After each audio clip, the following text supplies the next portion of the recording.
Yo,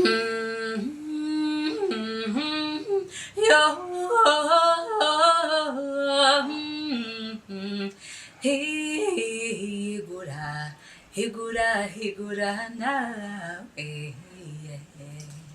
Muraho, mu kanya gatoya ntimujye kure, muraza gukurikira ikiganiro Higura kuri iyi channel ya YouTube. Mukore subscribe kitaza kubacika.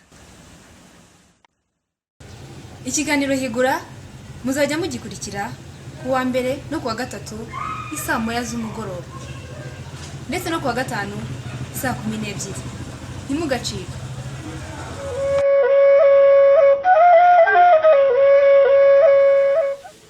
Bihe byiza nshuti bakunze ikiganiro Higura, ikiganiro cyanyu mukunde muri benshi. Uyu munsi ni kuwa gatanu, nizere ko mumeze neza cyane, mwese mwatangiye impera z'icyumweru cyangwa se weekend.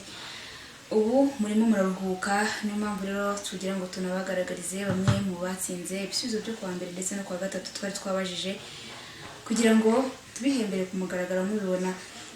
Igisubizo cyo kuwa mbere ikibazo twari twabajije cyagiraga kiti mutubwire inkomoko y'inka mu Rwanda, kugira ngo zize byagenze gute, ese mu mateka bivugwa gute. Abantu benshi bagiye bandika ibintu bitandukanye batubwira ku nkomoko y'inka mu Rwanda uko bivugwa. Ntabwo duhamya neza ko ari byo kuko 100%, ariko nibyo byagiye byandikwa hano mu bitabo bitandukanye niko amateka avuga. Uyu nguyu yaratubwiye ati nitwa Ineza Hamza, ati bavuga byinshi ku nkomoko y'inka mu Rwanda. Benshi bakunda kuvuga ibijyanye n'inkomoko y'u Rwanda, bigaruka impanuka bivugwamo ko byageze ku isi biturutse mu ijuru. Mu gitabo Inganji Karinga cya Alexis Kagame avuga ati impanuka byageze mu mubari wo kwa Kabeja, biyobowe n'uwitwa Sabizeze. Icyo gihe Sabizeze yari amaze kumenya ko yavuye mu mutima w'imfizi bari barashyize mu gicuba cy'amata, kuko nyina Gasani yari amaze igihe ari ingumba. Kagame avuga ko rero ibimanuka Sabizeze yafashe amatungo n'inyamaswa byari mu ijuru, azana ikigore n'ikigabo, ariho yafashemo n'imfizi n'insuma yayo, bimanukana ku isi. Akomeza avuga rero ati dore ko igitabo Karinga cyo kivuga ku bijyanye n'inkomoko y'inka. Bavuga ko ngo dore ko igitabo Karinga cyo nyine kivuga ko ajya mu biraro by'inka ayobora imfizi y'intama, Mudende n'iyayo, Nyabukoro ajyana n'isekurume y'ihene, Rugeyo n'isake, Mugambira n'inyange. Amaze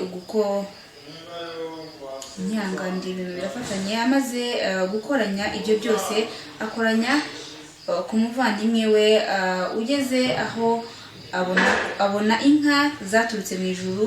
Ukurikije igitekerezo cy'ibimanuka kandi nanone bavuga ko inka zaturutse mu iriba rya Gipfuna riherereye mu ntara y'Amajyaruguru, kandi wongera kuvuga ko ibijyanye n'inka iyo bageze kuri Gihanga. Ukurikije igitekerezo, Gihanga ari mu gisekuru cya 11 uvuye kuri Sabizeze bita Kigwa. Gusa hari igisekuru kivugwa ariko ntubone inkomoko yabo mu bindi byanditswe. Yavuze ati ni byinshi bivuga ku nka, ariko ibyo nibyo byibanze bikunda kuvugwa cyane. Bivuga ko inka zamanukanye na Sabizeze ngo akava mu ijuru. Ibyo nibyo bivuga mu mateka. Uyu nguyu rero ni Ineza Hamza, niwe wabashije kuhiga abandi mu gusubiza neza ikibazo twari twabajije. Reka dukomereze ku cyo twari twabajije rero kuwa gatatu, aho twari twavuze ku bijyanye n'ibyivugo. Hari benshi nabo bashubije, turushaho no kubashimira ni mwese mwagerageje kugaragaza umusanzu wanyu mu gukomeza gutanga ibitekerezo ndetse no kwigisha ubuvanganzo nyarwanda abanyarwanda muri rusange. Ariko wasubije neza wahize n'abandi ni Niyonagira Jean Pierre. Yaravuze ati muraho neza, mugire impagarike n'ubugingo. Niyonagira Jean Pierre rero ati nkaba mbasuza cyane mwebwe dusangiye gukunda umuco wacu, by'umwihariko ikiganiro Higura ntuye mu Majyaruguru y'Rulindo mu murenge wa Shyorongi. Ibyivugo n'ibisingizo bisingiza intwari, urugamba bigasingiza intwaro, bikarata n'ubutwari bwabo. Ibyivugo rero ni ubuvanganzo bufatiye ku byerekeye intambara.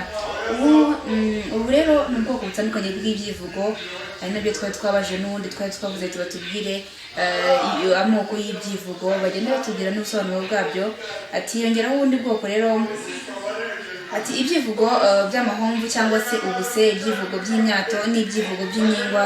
Ati yongeraho rero ubundi bwoko bw'ibyivugo bihurutuye byagaragajwe na Bizimana Simone. Ibi rero ni ibisobanuro bya buri bwoko bw'ikivugo. Ibyivugo by'amahomvu cyangwa se ubuse ni ibyivugo bisetsa umuntu ndetse bibwira ko bisebanya. Byahimbirwaga rero mu gitaramo, mu bitaramo by'amatorero, aho babihimbiragaho basa n'abamusebya, yacyumva ntarakare. Umuntu rero wagiraga uburakari mu gitaramo baramuneguraga akitwa igifura cyangwa se ikinyamusozi. Ikintu kitazi kubana n'abantu, ubwo nibyo byasobanuraga nyine igifura cyangwa ikinyamusozi. Bikagaragara ko rero atazi kubana n'abantu. Bene ibyo byivugo rero nibyo Kagame yari afatiyeho ahimba amagambo amwe n'amwe yo mu ndyoheshabirayi. Kimwe rero mu ngero z'ibyivugo by'amahomvu ni ikigaragaramo amazina y'abana ba Kigeli Rwabugiri ari bo bikomangoma by'ibwami. Umuhanzi rero w'iki kivugo ari we Senkabura ya Kibaba wo mu Rusenyi, akaba yashakaga kubatera ubuse. Bamwe rero bakunze kwita ibyivugo by'amahomvu ko ari utuvugo tw'abana tujyanye n'ibyo bakunda mu kigero baba barimo, kandi nanone tugusha ku byo barya, tuba tugufi cyane. Urugero rero ati ndiruka amata mushogoro, iwacu iyo batase sinseka. Icyo ni kimwe mu rugero rw'ibyivugo by'amahomvu. Cya kabiri rero ati ni ibyivugo by'imyato. Byabaga ari ibyivugo birebire cyane kandi bikagira ibice bitanga imyato. Twafata rero nk'urugero rwa Biraro bya Nyamushanja wahimbye ikivugo gisingiza umuheto wa Kigeli Rwabugiri cyitwa Inkataza kurekera. Ati cya gatatu rero ni ibyivugo by'iningwa. Iningwa rero ni ijambo rikomoka ku nshinga kuninga, rishaka kuvuga rero gucamo kabiri. Nk'uko rero izina ryabyo riri, ibyivugo by'iningwa ni ibyivugo bihimbitse neza ariko bigufi, bikaba byarahimbwaga n'abantu bakiri abavumbukira aho mu nganzo y'ibyivugo. Ikindi kivugo rero ni ibyivugo bihurutuye. Ibingibi rero Bizimana Simone niwe wabigaragajeho cyane, biba ari ibyivugo birebire cyane. Icyo ni igisubizo rero umukunzi wacu yatanze, tunamushimira ko akunda gusubiza cyane, agatanga ibintu bitomoye, agakora ubushakashatsi akabigaragaza. Nanjye ubwanjye hari ibyo musubiza nanjye ntazi neza ku buryo nawe habahamiriza. Namwe murambona uko ngana, hari abakuru dukeneye ko mutwigisha, hari benshi dukeneye ko mukora ubushakashatsi. Ntabwo mbibabaza kubera ko nanjye mbizi 100%. Nanjye ibyo nzi bimwe na bimwe narabisomye mu mateka, baganiriza abakuru bakabimbwira. Namwe mujye muganiriza abakuru, musome n'ibitabo kugira ngo twigishe benshi mu banyarwanda bakeneye kumenya ibijyanye n'ubuvanganzo, bijyanye n'igihugu cyacu n'umuco wacu. Reka duhite duhemba rero abatsinze bose. Murabona ubutumwa bugufi uyu munsi, kubera ko ibisubizo byacu mwabonye ko byari birebire cyane, ntabwo turi buhamagare ngo mwumve tubahamagara ako kanya imbona nkubone, ariko murabona ubutumwa bw'ubutumwa bugufi twabohereje bw'amafaranga ko yabagezeho.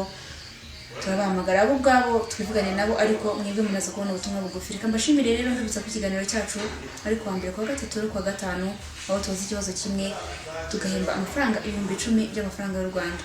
Ndibageze ikiganiro ndi Amandine, mukomeze kugira ibihe byiza.